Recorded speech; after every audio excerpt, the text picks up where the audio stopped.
going to start my oil painting of the video that I showed you yesterday. So I'm painting over my underpainting, which was acrylic. These are some of the colors I'm going to use today. So I'm just going to paint the cloth and the background.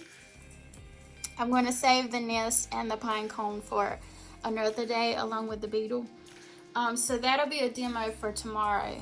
And I'm doing this because the cloth can take a while. And I just want to be able to focus on creating that for you. So the colors I have, these are some of my favorite oil paints. I have Williamsburg oils and Winsor Newton. There are a lot of really good oil paints out there, but these are some of my favorites and that I use over and over. Each brand can give you a different color, even though it might have the same name. Once you start mixing, it might be a little bit different because each company has their own recipe. So when I find a color that I really like, I try to stick to that brand. So we're going to start with mixing some colors. And you can see that I have the green for my cloth, which is cobalt chromite green. And then I have an ultramarine violet. So the green will be my base color. And then I'll be using violet to mix some shadows instead of black. Black can really flatten things and it doesn't give it as much dimension sometimes. So I'm going to use purple instead of using black. And purple is my favorite color, so it gives me an excuse to use it. I also have King's Blue here and Jane Brilliant, which I'll use for highlights and for lighter colors. If you use a lot of white, it can make your colors look chalky. So I sometimes will use lighter colors instead of just using white to create highlights. And again, it's your preference. Every artist does it a little bit different. But, and you don't exactly have to follow the photograph all the time. So you can add different color combinations and see what happens. So this is what I'm going to try today, just to see what happens for this demo. And, you know, I might really like it. So you can start with mixing your colors. This can save you a lot of time. You don't have to mix all your colors at once, especially if you're using acrylic. Your colors can dry out pretty quickly. So this isn't always ideal when you're painting with acrylic, but oils, they can take days to dry. So it can be a good idea to mix some of your colors before you start painting. So I really like these two values. So I have the darker purple for my shadows and then this green, which I think I'll add a little bit more purple in here. That will be another nice shadow. And if you watched my video yesterday, I don't have a lot of dark shadows in my painting because of the way I took the photo. And I'm using my photograph as a source today, just so the shadows are the same, and I won't have to change them a whole lot. They should mostly be in the correct place from yesterday. So now I want to mix some of my lighter values, and I really like adding that blue in there and gives it a lighter value without making it too chalky. And again, I'm just playing around with colors with this to see what happens. I might totally hate this painting when it's done, or love it. So this is kind of a color study, along with painting a still life. And that is a really great highlight.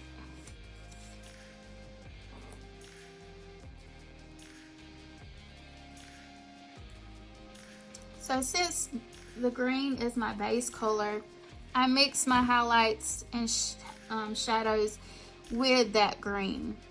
So I take a lot of green, and then with my colors, I just mix a little bit in there and see what I get. So I really like this one, which is actually a darker value than this. So this could be one of my mid-tones, and I want to mix just a little bit more of it to make sure I have enough to get started. And what happens is I could also use this color in that piece of cloth that's in the background. Since it's blue, has blue in it, and it's cooler, it will probably push back a little bit more than this highlight. So my next color, I just mixed a little bit more yellow in it.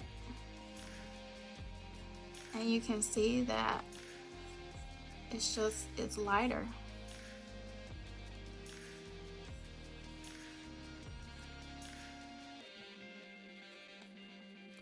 But I still have that green tint in there because that is the base color of my cloth. My cloth is green. So you're mixing just a variety of greens for this.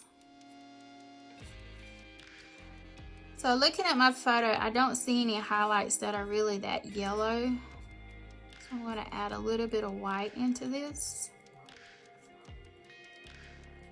And this could be my lightest value for my painting.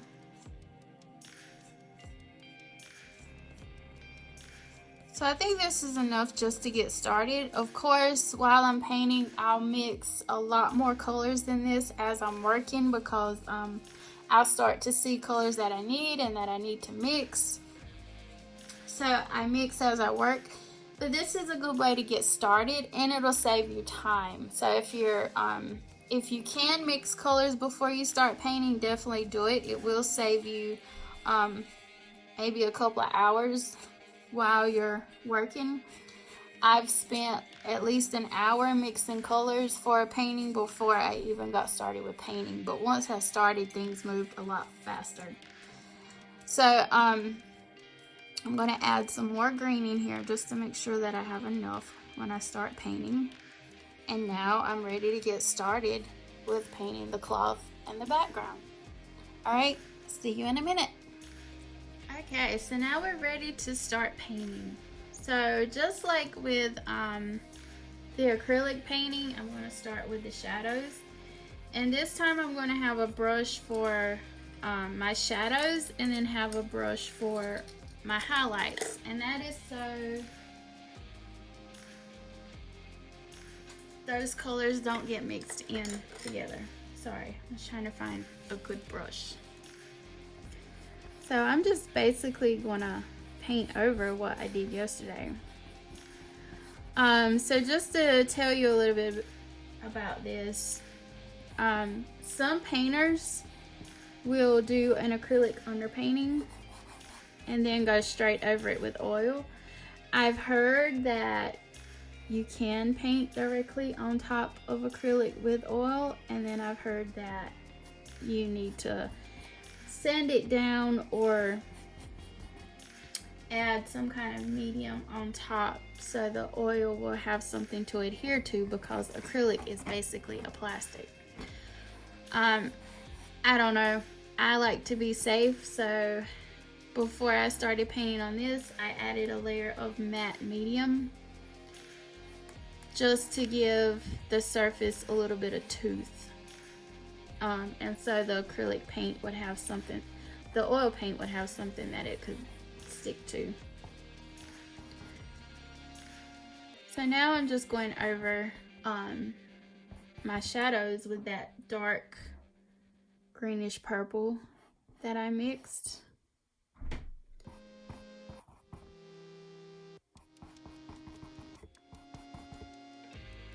And if I paint over something, it's fine. You know, like I said yesterday, this is the fun part about painting. You can paint over things and add into your painting. And now I want to add that dark purple into the background. In my photo, it has a really light background, like a tan color, but I want to do a darker color, and this will make everything kind of pop out a little bit more.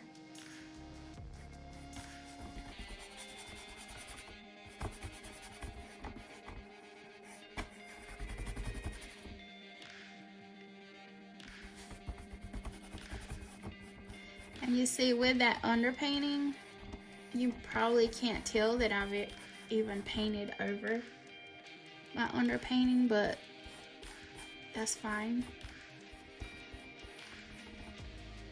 That's one of the good things about having an underpainting, is that if you miss a spot, you don't have a glaring white spot on your canvas.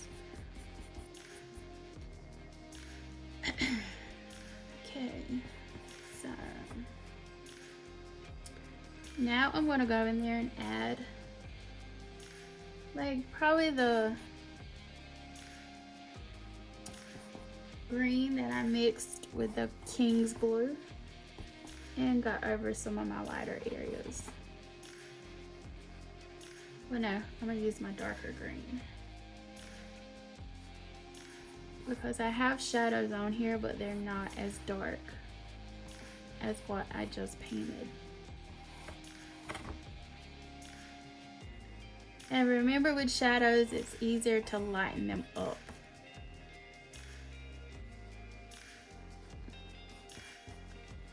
So I'm going to stop talking and just paint.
Okay, so now I'm ready to start adding my midtones.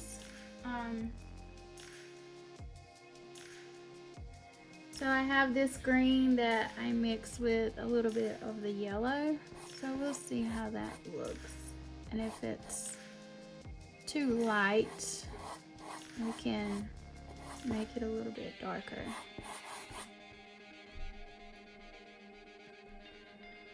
I think this one works really well.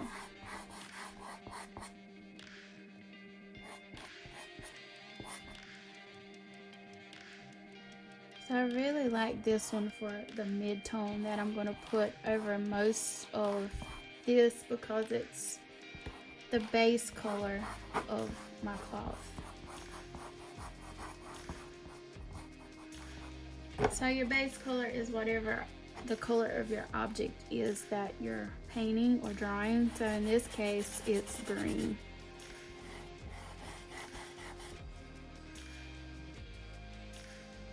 So you could paint this entire thing green and then go in and add shadows and highlights. That's how some artists work. They'll block in all the colors, the base color at once, and then go in and add shadows and highlights.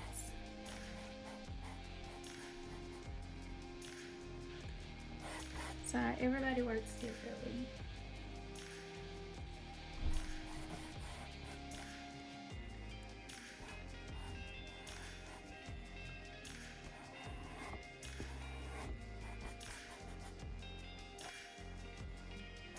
You can see I'm using a different brush for this, and that's just so I don't contaminate my shadow brush.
Go in here and add some highlights, and I'm actually starting with the lightest highlight that I mixed, which was that yellow with some white in it and green.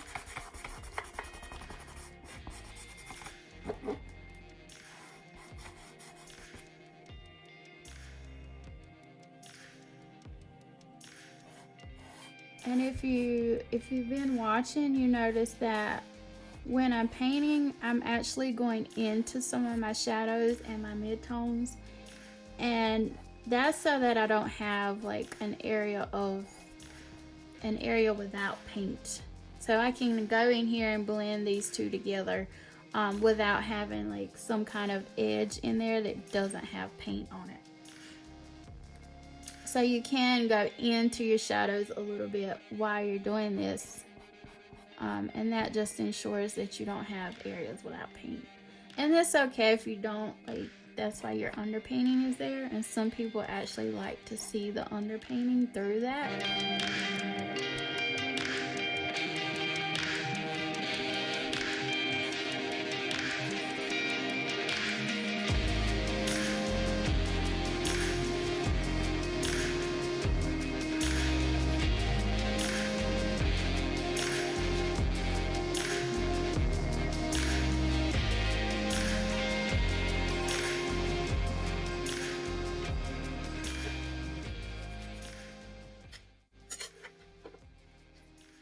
So now that I have paint over the entire thing, I can go in here. This is blocking in, so I've blocked in colors, and now I can go in there and work on the edges.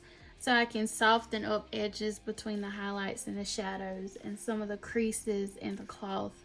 As long as I have color over everything, this is when I start adding details in there. So I'm paying attention to some of this as I'm blocking in color, but now is when I really start to go in there and soften up edges and folds. So that's what I'm going to do now, is just go in there and soften up some of the edges so it'll look like really soft cloth that's folded over.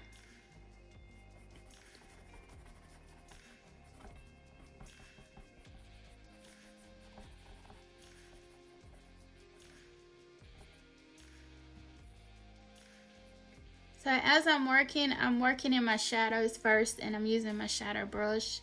And as I'm working, as I'm blending paint, I want to wipe off extra paint that's on my brush. And this will keep it from like blending in too much into the areas where I don't want it to go. So when I have a lot of paint on here, I'll wipe it off and then I'll keep going.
so I think I'm done with the cloth for today. I'm pretty happy with it. I actually like the looseness of it.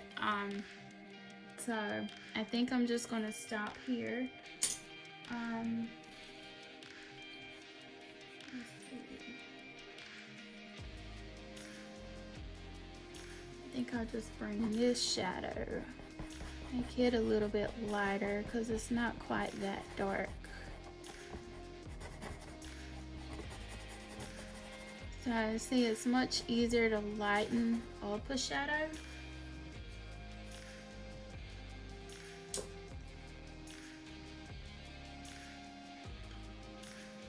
Than to get it really, really dark. So I lightened it too much, and now I'm just going back in there with a little bit of that shadow color and darkening it.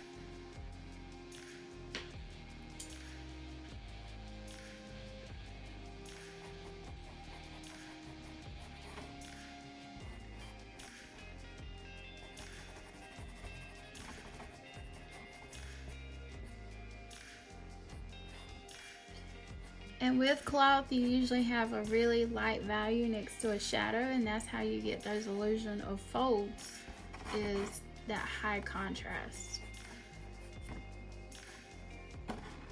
Alright, so tomorrow we'll paint the nest, which should be a lot of fun, the pine cone, which should be a lot of fun, and then the beetle. So if you watched while I was painting the pine cone, I actually went into my underpainting of the pine cone. And that is just so that tomorrow, if I didn't have this color mixed up or I ran out of these colors, I wouldn't have to worry about having an edge there where you see the underpainting just because I didn't have enough color. So you want to like carefully paint over the edges of your objects a little bit, especially when you're painting things that are in the background. And that gives you some leeway of adding in those. When you start painting the object on top, your object will overlap your background and it gives you that illusion of depth. Okay, if you have any questions, comments, feel free to leave them underneath the video, or shoot me an email. My students, you can shoot me an email. And if you're painting along, definitely I would love to see what you're working on. All right, have a good day. See you tomorrow. Bye.